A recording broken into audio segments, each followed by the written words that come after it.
¿cómo están, queridos amigos y hermanos? Bienvenidos nuevamente a este su canal Ve de Verdad. Con ustedes, su amigo y hermano Víctor de la Cruz, y hoy me acompaña su hermano Rafael Reyes. Hoy tenemos un tema muy, pero muy interesante. Vamos a hablar sobre el ungido. Sin embargo, antes de iniciar, como siempre, vamos a tener una oración. Hermano Rafael va a tener una oración. Claro que sí, oramos. Padre bueno que estás en los cielos, queremos agradecerte por tu gracia salvadora. En este momento queremos rogarte que nos acompañes en ese estudio que tendremos Víctor y yo, a fin de que sea bendición hacia aquellos que en cualquier momento lo escuchen. Envía tu Santo Espíritu que esté con nosotros. En el nombre de Jesús te lo rogamos. Amén. Amigos y hermanos, como ustedes saben, como ya dijimos, vamos a hablar sobre el ungido. Entonces, hermano, ¿qué significa eso de ungido? ¿Qué es eso el ungimiento? ¿Para qué se ungía? Explíquenos esa parte. Sí, el ungimiento no es más que una acción en la cual una persona es elegida, consagrada o apartada para un uso sagrado. En el término espiritual, es la persona que Dios elige, Dios aparta o consagra para que sea rey o profeta o sacerdote de manera especial. ¿Qué utilizar para ungir a la persona? Bueno, se puede utilizar tanto perfume o también se puede utilizar aceite. Sin embargo, Víctor, no solamente se puede ungir personas, también para lo relativo al santuario, los muebles fueron ungidos con aceite. Pero aparte de eso también, Jesús fue ungido con perfume para su sepultura. O sea que es un término amplio, pero cuando se aplica a una persona, es para apartar a esa persona para una obra especial, y se puede utilizar tanto perfume como también aceite. El ungimiento, ¿eso fue un invento de Moisés, un invento de una persona de manera particular, o fue una ordenanza divina? No, de ninguna manera, ordenanza divina. Dios utilizó, y a través de la Biblia se ve que utilizó esa estrategia o esa forma para apartar a alguien para una obra especial, obra para de Dios. Una obra especial. Exacto. El ungimiento, ya tú lo dijiste, ¿verdad? Que se puede hacer para un rey, para un sacerdote, o profeta. O un profeta, para hacer una obra especial. Exactamente. ¿Verdad? Uh-huh. Pero como era un ungimiento, el ungimiento venía de parte de Dios, se supone, ¿cierto? Exactamente. Por lo tanto, una persona, cuando el ungimiento la preparaba, es decir, tú te ungías automáticamente, ya tú estabas listo para la obra que tenías que hacer. ¿Eso es más o menos así? Exactamente. Interesante, Víctor, tu pregunta. El ungimiento es un acto simbólico, o sea, el instrumento que se utiliza para ungir, ya sea aceite o perfume, es un acto simbólico. O sea, es un acto simbólico en el cual Dios deja claro, porque se hacía algo público, Dios deja claro que ha elegido a esa persona para una obra especial.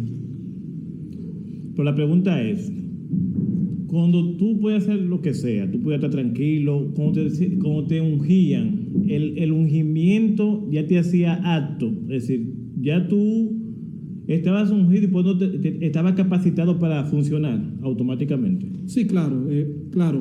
El ungimiento no es que te da capacidad, no es que te da más inteligencia o consagración, sino que una vez Dios te ungió, ya tú eres apartado, consagrado para eso, para lo cual fuiste ungido. Si es para rey, ya tú eres rey. Si es para profeta, ya tú funcionas como profeta. Exacto. En pocas palabras, Dios es el que escoge la persona que será ungida. Exactamente. No tiene una decisión propia de un profeta. No, de ninguna manera. El instrumento humano no es parte de la escogencia de la persona. De ninguna manera. Ni a quien Dios envía para ungir, ni la persona ungida. Es la voluntad divina. Él es que escoge a quien quiere ungir. Para avanzar, ¿verdad? Es importante determinar que en el Antiguo Testamento, especialmente en la parte de los sacerdotes, hubo un primer ungimiento, ¿cierto? Exactamente. Eso fue el señor Aarón, ¿verdad? El caso de Aarón. Que fue ungido como sumo sacerdote y sus hijos a la vez como sacerdotes, ¿verdad que sí? Exactamente. Cuando una persona es ungida, los hijos de él automáticamente son dignos de ser apartados para la misma función. De ninguna manera. No existe como un ungimiento automático. O sea, no es un asunto generacional, no es un asunto que se hereda, no. Si Dios ungió a Aarón para sumo sacerdote, no fue automático que los hijos fueron ungidos para sacerdotes. No, Dios ordenó a Moisés, unge a Aarón para sumo sacerdote y unge a sus hijos para que sean sacerdotes, para que trabajen en el santuario. Es decir, que la unción no se transfiere genéticamente. De ninguna manera. Como una herencia. Bueno, yo estoy ungido, ustedes son ungidos automáticamente. De ninguna manera. De ninguna manera. Eso en cuanto al sacerdocio. Pero te pregunto, siguiendo más para adelante en Samuel, en el libro 1 de Samuel, el pueblo quiere un rey, Exactamente. ¿cierto? Exactamente. Y lo piden hasta con características, ¿verdad? Exactamente. Ellos querían un rey como además nación. Exactamente.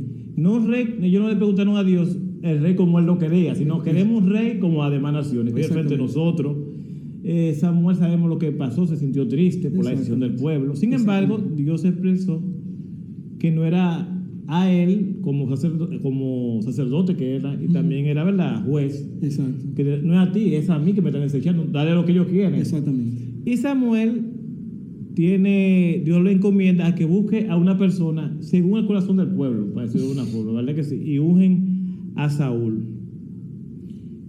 Ese ungimiento de Saúl, por lo que nosotros sabemos, por lo que hemos estudiado, durante un tiempo Saúl fue un rey, que yo entiendo que fue un buen rey. Sí, claro. Al principio de su reinado. Pero parece ser que más adelante cometió algunos errores que nosotros sabemos. Exacto. No puede ser que Saúl, como estaba ungido por Dios, los errores que cometiera no fueron graves porque fue una persona ungida por Dios. Es que no importa, Víctor. Y tenemos que entender bien este punto. El ungimiento no hace más por la persona ungida que lo que hace. No es más que eso. ¿Qué es ungir? Apartarte para una obra especial. El ungimiento no te hace infalible, no te capacita para que no cometas errores. En el caso de Saúl, fue ungido por Dios, fue rey de Israel, pero cometió muchos errores. El ungimiento no fue un campo protector para no cometer errores. Los cometió en el transcurso de su vida hasta el punto que Dios en un momento lo desechó. No, el ungimiento, y repito, el ungimiento no hace más por la persona que lo que hace. Solamente es apartarlo para una obra especial. Pero esa persona sigue siendo el mismo tipo de persona que siempre ha sido. No hay una transformación espiritual en el ungimiento. Y pues yo te pregunto, partiendo del hecho de que Saúl fue escogido según el corazón del pueblo, para decirlo de una manera, tenemos otro ungido que también fue rey, que era David, que sucede, ¿verdad?, a Saúl. Exactamente.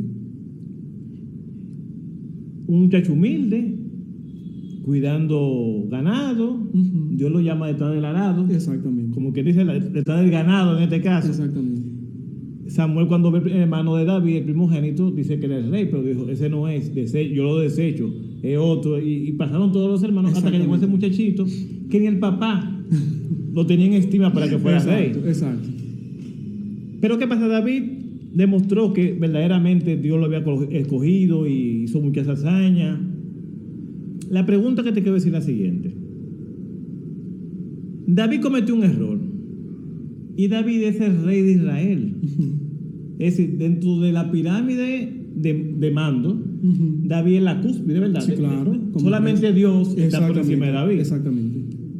¿Podía alguien del pueblo llamarle la atención a David si cometía algún error? Porque yo entiendo que era una falta de respeto, porque el ungido de Jehová es David. No sé quién le puede llamar la atención a un ungido de Jehová. Ocurrió. Por ejemplo, tenemos el caso del profeta Natán. Primera de Samuel capítulo 15. Natán, segunda de Samuel capítulo 2, versículo 3. David cometió, de entre los muchos pecados, cometió uno. O sea, cometió un pecado seguido de otro pecado. El hombre vive con una mujer casada. La mujer queda embarazada, luego para expiar o esconder su culpa, manda a matar a ese hombre, Urías Eteo. Dios envió un profeta, sí, otro ungido, el profeta Natán. Sí. Y Natán le dijo a él que lo que había hecho estaba mal, lo reprendió, lo corrigió. Y de parte de Dios, lógicamente, de parte de Dios, le pronunció la sentencia. O sea, el ungido de Jehová, el que era conforme al corazón de Dios, el ungido de Jehová para rey, cometió pecado, un pecado tras otro pecado, y fue reprendido. Fue reprendido, pero también Saúl fue reprendido por Samuel. Sí, previamente. Exactamente, o sea, los ungidos, rey, profeta, sacerdote, cometen errores. Y como son seres humanos, tienen que ser corregidos, tienen que ser reprendidos para traerlos al arrepentimiento. Pero porque no son infalibles. Pero no, porque yo lo que pero si es ungido, es un ungido, no podría decir yo soy ungido. ¿Cómo tú me llamas la atención a mí que soy el ungido de Jehová? No podía tomar esa. Sería bueno que lo hiciera. Es decir, es correcto que el ungido de Jehová, en un momento dado, cuando un hermano, una persona del pueblo, en el caso de David, Natán, que no se conocía antes de eso. Sí, tampoco. exactamente. Es decir, yo no había escuchado, antes de ir para abajo, tú no habías escuchado ese nombre. De ahí para allá sí se escucha. Exactamente. Pero hasta ese momento, bíblicamente hablando, era un desconocido. Y aparece este hombre de la nada. Exactamente. Y corrige a un rey. No era una falta de respeto. No debió David, tomando como referencia que él era el rey, decirle, no, usted no falta de respeto. Usted no tiene calidad para llamarme la atención a mí. No podía hacerlo él, eso. Sí, de hecho, hubo un caso de un rey que lo hizo. Un profeta lo corrigió y él mandó a que apresaran a ese profeta. Y automáticamente la mano se le quedó paralizada. O sea, Víctor, que el ungimiento no debe llevar a la persona ungida a pensar que es más de lo que es. Por ejemplo, Dios te apartó para que sea profeta. Tú solamente eres profeta. Tú no eres rey. Tú no eres un ángel, tú no eres un santo, tú no eres un Dios. Tú eres un rey o eres un profeta. No eres más de ahí. De manera que, si en tu condición de rey o profeta o sacerdote, Dios te reprende, debes aceptar la reprensión, porque el cargo no te hace infalible. De hecho, te estás desviando y Dios te quiere traer de vuelta. Y interesante eso porque tenemos el caso de dos ungidos reprendidos. Tenemos el caso de Saúl, que fue reprendido por el profeta Samuel. Exacto. Y el caso de David. La pregunta es, ¿cómo cada uno asumió la reprensión? En el caso de Saúl, comenzó a justificarse uno tras otro. David aceptó la corrección y fue llevado al arrepentimiento. Así que aunque tú seas ungido, usted comete errores, usted debe ser reprendido. Y si usted es humilde, usted va a aceptar la corrección, y eso no quiere decir que usted no es ungido. Usted es ungido y acepta la reprensión. Entonces entiendo, partiendo de lo que has dicho, que David humildemente reconoció que la amonestación no era del profeta. Exactamente. Sino que Dios envió al profeta con un cometido más alto, era que David se salvara. Pero interesante, Natán era ungido. Sí. David era ungido. Ahora la pregunta es, ¿quién tiene más autoridad que quién como ungido? David, porque es rey, y Natán como profeta. Los dos ungidos. ¿Qué ungimiento tiene más autoridad que el otro? En ese mismo nivel, entiendo yo. Como ungido no es una son cosa. Ungidos. Algo diferente. Cada quien en una especialidad diferente. Exactamente. Es decir, uno es rey y otro es profeta. Exactamente. Y Natán, a diferencia de David, recibía directamente de Dios la palabra. Exactamente. Entonces David entendía esa parte, entiendo yo. Exactamente. Y de hecho, David también comprendía, es lo que yo entiendo, lo que había pasado con Saúl previamente. Sí, claro que sí. Que Saúl lamentablemente había cometido el error de que escuchó al profeta, no obedeció la palabra de Dios. Exactamente. Y se mantuvo en esa condición de no aceptar la corrección y terminó primero. Dios lo desecha como rey, Dios lo desechó y terminó su vida como consultando a una bruja por no aceptar la reprensión. Que él mismo había prohibido la bruja. Exactamente. Para que estemos claros. Que él mismo ha dicho, eso no se puede. Exactamente. Y después él mismo utilizó ese elemento tan terrible. Otra pregunta, mi hermano. Yéndonos ya al Nuevo Testamento.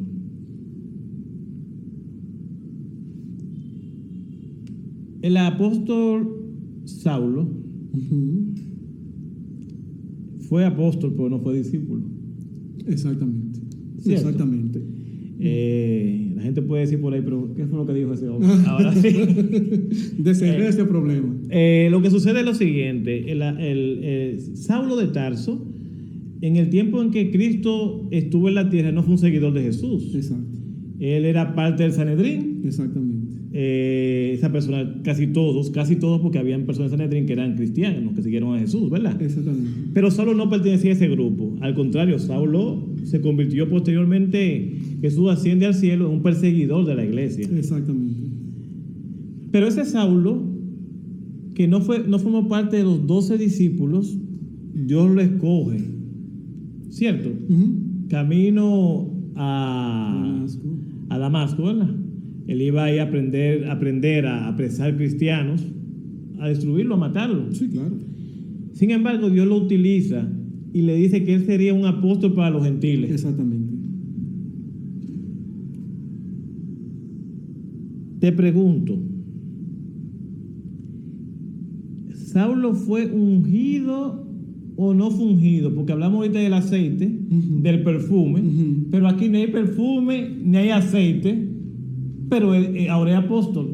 Y el apóstol era un tipo de ungimiento, es el apóstol, claro, ¿cierto? Claro, claro. Entonces, explícame ese asunto ahí. Víctor, recuerda, el ungir es apartar por una obra especial. La importancia no se encuentra en el instrumento utilizado, sino en la voluntad divina. De hecho, en el Nuevo Testamento se utiliza más bien la imposición de manos. Imponer manos. Imponer las manos. Se oraba. Hoy se ve eso cuando nombran a los diáconos. Exactamente, diáconos y ancianos y pastores. Poner la mano, pero la forma es diferente. Pero es la misma cosa. Es apartar a la persona para un uso especial. En el caso de Pablo, fue la misma cosa. Cristo lo elige para una obra especial. Fue ungido igualito. Es decir, la escogencia de Dios para Saulo, que el mismo le dijo: ahora tú no te vas a llamar si tú eres Pablo. Exactamente. Ese llamamiento es un ungimiento. Es un tipo de ungimiento. Eso, ya aparté para esto. Para el apóstol de los gentiles. Esa fue su obra. Tú me dices entonces que al Dios llamar a Pablo para hacer una obra específica, tú serás apóstol para los gentiles. Exactamente, lo consagró para eso. Ya automáticamente se podría decir que Saulo, ahora Pablo, recibió el ungimiento automático directamente de Cristo Jesús. Exactamente, claro, automáticamente. ¿No tenía eso que ser sopesado por los apóstoles que estaban en Jerusalén? Porque te pregunto, porque se supone que estaba organizándose ese asunto. Hay dos cosas, Víctor. Libro de los Hechos de los Apóstoles, capítulo 9, ustedes lo pueden leer. Cuando Pablo es tumbado del caballo, que cae al suelo, que Jesús le dice que es él, Pablo hace una pregunta: ¿qué quieres que yo haga? ¿Tenía Jesús una obra para Pablo? Claro que sí. ¿Y le dijo ahí cuál era su obra? No. Le dice: vete a tal lugar y se te dirá lo que debes hacer. O sea, Pablo, tu pregunta es: ¿qué yo quiero que tú hagas? No, mira, yo tengo una obra para ti, pero ve allí que te van a decir. Luego, por otro lado, Dios habla con Ananías, que pertenecía a su iglesia de ese momento. Le dice a Ananías que vaya a Pablo y ore por él. Oró por él, se le abrió los ojos y Pablo funcionó con relación a la iglesia primitiva. Hay dos cosas.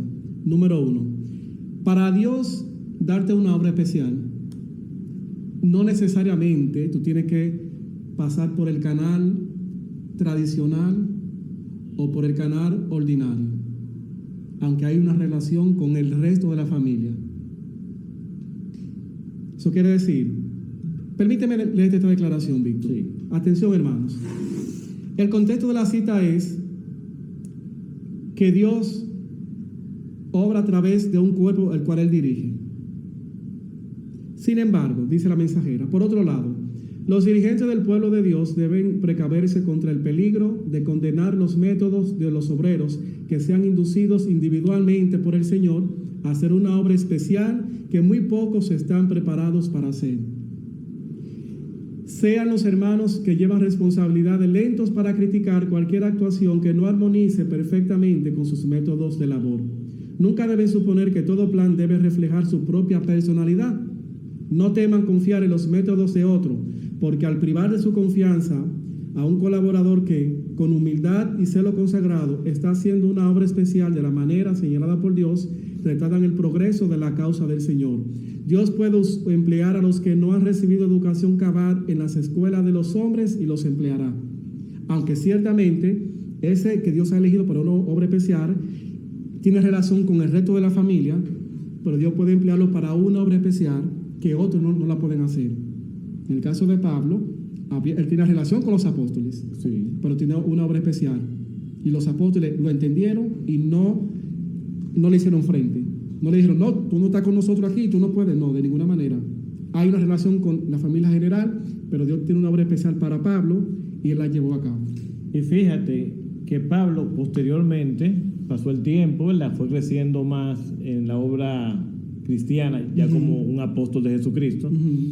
Y llegó un momento en que Pedro, que podríamos decir que Pedro era una leyenda en ese momento, Pero claro que sí. anduvo con Jesús, caminó sobre el agua, fue el único ¿verdad? Exacto. Que tuvo el atrevimiento de decir a Jesús, Señor, si eres tú, llámame, yo voy. Exactamente. Y caminó, porque se ahoga, pero caminó. El asunto es que en un momento dado, Pablo le llama atención a Pedro. Exactamente. Fue una persona, en este caso ya, una persona nueva, relativamente comparado con Pedro, llamar la atención a una persona más vieja que ellos en la fe. Porque son ungidos los dos. Y a Pedro. Y a Pedro, No cualquiera. como te dije, la leyenda. Exactamente. La leyenda. Podría llamarle, no era una falta de respeto de Pablo, que lo hizo, llamarle la atención a Pedro. Se puede ver así. Porque él lo hizo. Se puede ver así, pero no lo es. Primero, la reprensión tiene como fin traer de vuelta a redil a aquel que ha errado. Y aunque Pablo era, como él dice, el último de los apóstoles, como un abortivo, pero Dios lo inspiró a corregir una hipocresía de Pedro. Y Pedro humildemente lo aceptó.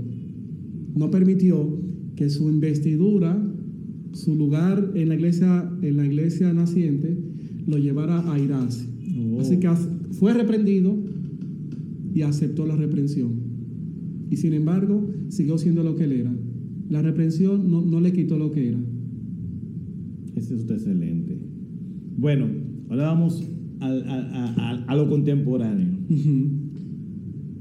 En la iglesia, yo recuerdo cuando fui diácono, recibí un ungimiento como diácono, me impusieron las manos, otro diácono, pero que ya era ungido. Exacto. Me impuso las manos y ya yo era un diácono ungido. Posteriormente me ungieron como anciano. Exacto. De la iglesia. Y fue lo mismo.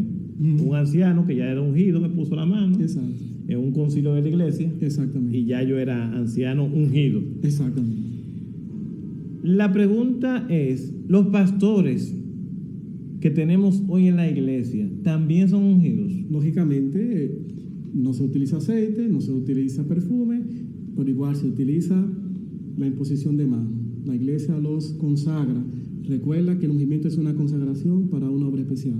De manera que los pastores son apartados por una obra especial.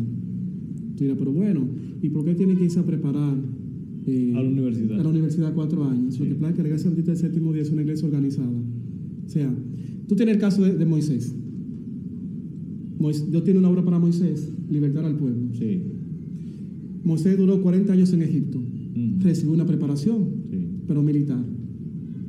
Yo lo quería para trabajar con gente, para guiar a un grupo de seres humanos, que como acto simbólico se utiliza el término de ovejas. En su condición de militar, Moisés no estaba en condición, no estaba en capacidad de dirigir gente, porque iba a utilizar la fuerza. Lo eran los militares. Exactamente. Vaya y vaya. Exactamente. Tienen que ir, esos son los militares. Vaya y vaya. Exactamente, aunque tú no quieras. Sí. Entonces, ¿qué Dios tuvo que hacer? Yo lo elijo por una obra especial. Fue Dios que lo eligió. Claro. Pero lo sometió 40 años a trabajar con las ovejas de su suegro Jetro. Tuvo que prepararse para una obra. Pero Dios lo tenía para una obra. En el caso del adventismo, Dios puede elegir a un pastor, a una persona para que sea pastor. Dios lo quiere como pastor, lo quiere consagrar para esa obra. Pero necesita una preparación. Se le envía a la universidad para que reciba una preparación. Entonces, de esa manera, esa persona es ungida para ser pastor. Te pregunto, partiendo de esa preparación, Que mira, yo entiendo que prepararse para pastor no es fácil. No es fácil. Primero tiene que ir internarse en una universidad, en muchos de los casos. Exactamente. Vender libros. La mayoría de las personas que estudian teología de nuestro país, en República Dominicana, donde estamos viviendo, son personas humildes. Sí, sí. Y para poder cubrir su colegiatura, tienen que vender libros, tienen que vender revistas, tienen que trabajar muchas veces en la universidad. Exactamente. Y aparte de trabajar de manera paralela, estudiar también. Exactamente. A veces limpian, a veces tienen... Tú sabes, son muchos oficios que lo ponen, pero para cubrir parte de su colegiatura. Y parece también que eso es parte de la disciplina. Sí. O sea, para su carácter. Sé yo. Lo mandan a hacer obra misionera a diferentes pueblos, estudiando, ¿eh? Entonces, después de eso, cuando se gradúan, muchas veces lo envían como una especie de laico, ¿verdad? Exacto. A un pueblo a ver si pueden iniciar una iglesia y dejar una obra establecida. Exactamente.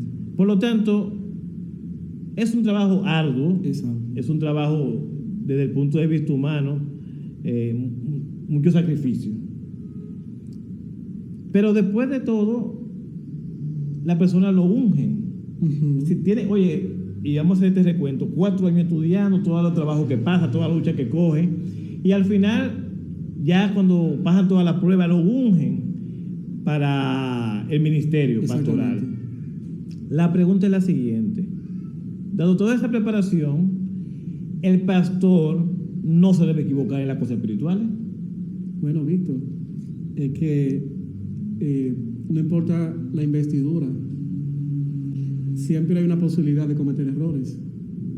El pastor, al recibir la investidura del ungimiento, no crea un caparazón contra el pecado.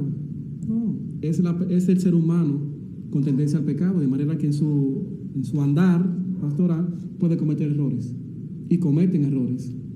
Tienen puntos de vista que no armonizan con las escrituras.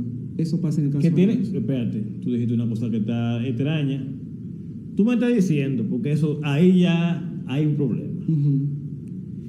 Tú dijiste, acabaste de decir ahora, que un pastor puede tener un error en las escrituras. Pero dime el caso de Pedro. Pedro no cometió una hipocresía. Sí. Lo que corrigió Pablo. Y fue Pedro el que estaba con Jesús ahí. Y no solamente, sí, porque, y ahí quiero decir algo. Pedro fue que recibió el mensaje, ¿te acuerdas? Pedro Maticome, y él mismo lo interpretó. Él dijo, ya entiendo que no puede llamar a ninguna persona inmunda, es decir, todos pueden venir aquí ya. Fue Pedro que recibió la visión. Claro. Interpretó también la visión, él mismo. Claro que sí. Y después dejó de juntarse de manera hipócrita, ¿verdad? Cuando estaban los judíos, ya no quería hablar con los gentiles. Lo tenía aparte en ese sentido. Exactamente. Y es la actitud que Pablo corrigió posteriormente. Exactamente. Tienes razón. Víctor, es que el ungimiento, tu capacidad para no cometer errores y pecar, tu capacidad para eso, depende de tu comunión con Dios. No depende de que te pongas las manos o que te prepares en la universidad, sin restarle importancia a eso. Es que la consagración se encuentra en tu comunión con Dios. Fuera de ahí, fuera de la comunión con Dios, no hay forma de ser consagrado. Digo consagrado, no apartado, sino condición espiritual.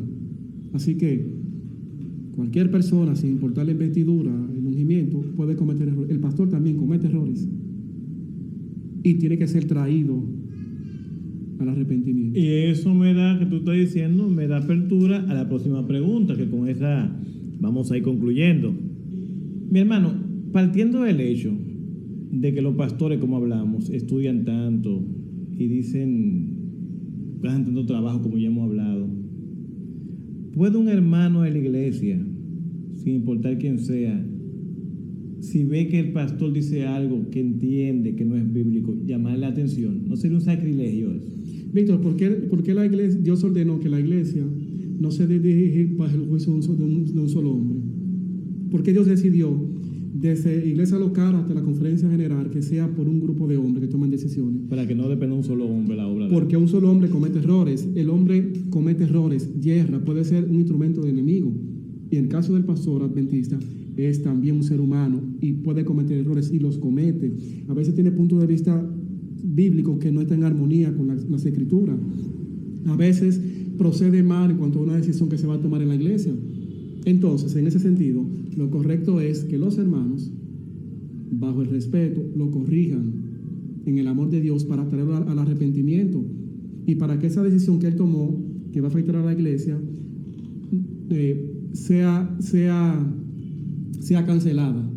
O sea, y lo repito, así como debemos orar por los pastores, porque también son seres humanos y no están en otro mundo, están en el de nosotros, un mundo de pecado, así como debemos orar por ellos, también debemos corregirlos cuando vemos que se han salido del camino, cuando vemos que han tomado una decisión que no es bíblica o cuando tienen un punto de vista teológico que no está en armonía con la verdad bíblica. Así es. Y si eres una persona humilde, va a aceptar la reprensión y la corrección, la va a aceptar. Y en ese sentido, al corregirle, no estamos pecando, ni tampoco estamos fallándole al principio del caso de David, que estamos levantando nuestra mano contra el ungido de Jehová. Porque en ese caso, el ungido de Jehová, esa frase significó que él no mataría, no que él no corregiría al ungido de Jehová. Una cosa no tiene que ver con la otra. Exacto. Y de hecho David fue corregido y nunca saltó con ese asunto. Yo soy el ungido de Jehová. Exactamente. Y el mismo Saúl, aunque no aceptó la corrección, tampoco le dijo a Samuel, yo soy el ungido, no me diga eso. Exactamente. No, yo he hecho lo que Jehová dijo. Exactamente. Que era mentira, pero él dijo que había hecho lo que Jehová dijo. Hay ejemplos, la historia moderna de la iglesia, en la historia, bueno, para nosotros en la historia del inicio, pero está dentro de la era moderna, que Elena G. de White le llamó la atención hasta al presidente de la Asociación General. Exactamente. En momentos dados. Exactamente. Y era porque yo entendía que lo que se estaba haciendo en ese momento dentro de la obra de Dios era algo incorrecto. Exactamente.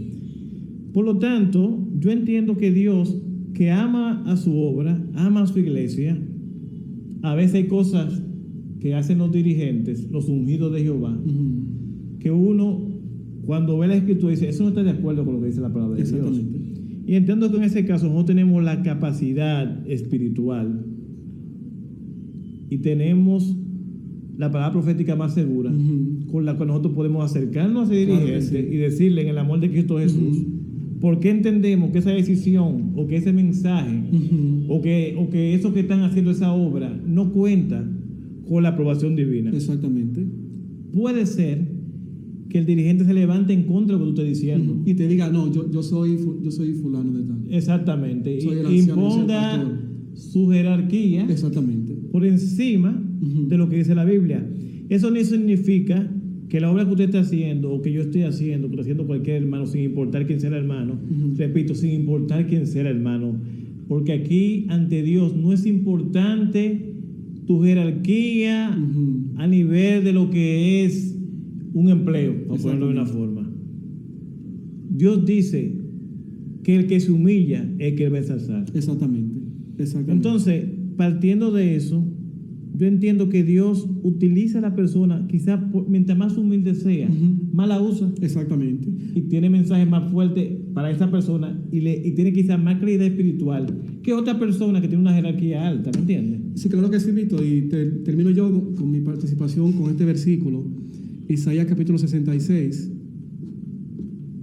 hablando acerca de la humildad de la que hablas.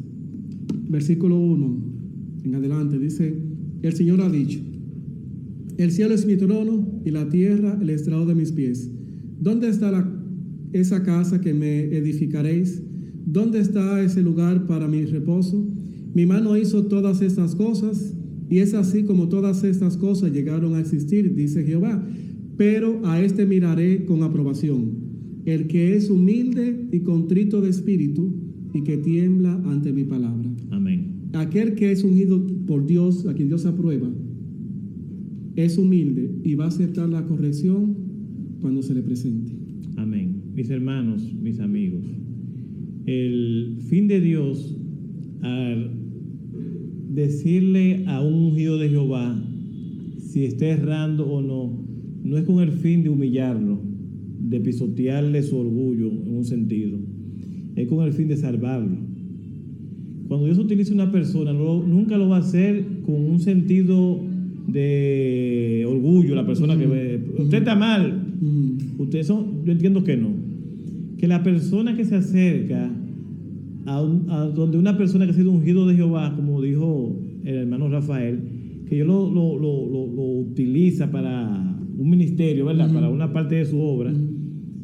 La persona que se acerca lo hace con el espíritu de condescendencia, de ayudar a esa persona. Exactamente. Con la empatía, con la humildad suficiente. No para él quedar, yo estoy bien, tú estás mal, sino para decir, yo te quiero decir esto porque te amo y porque Cristo, que te ama más que yo, quiere que tú te salves. Exactamente.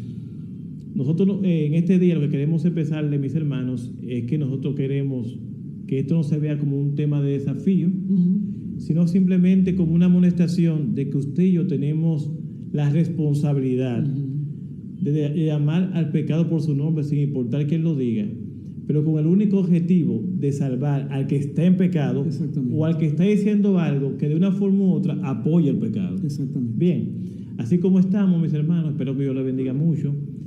Vamos a tener una oración final para concluir con este interesante tema. Oremos. Padre Santo, que estás en el cielo, gracias por su amor, gracias por su misericordia. Bendiga a todos que escucharon este tema y permita, oh Padre Celestial, que usted lo pueda usar de una manera especial. Gracias por todo, Señor. Rogamos y pedimos que usted nos siga dirigiendo hoy, mañana y siempre. En el nombre de Jesús. Amén. Amén. Mis hermanos, Dios te bendiga. Bye bye.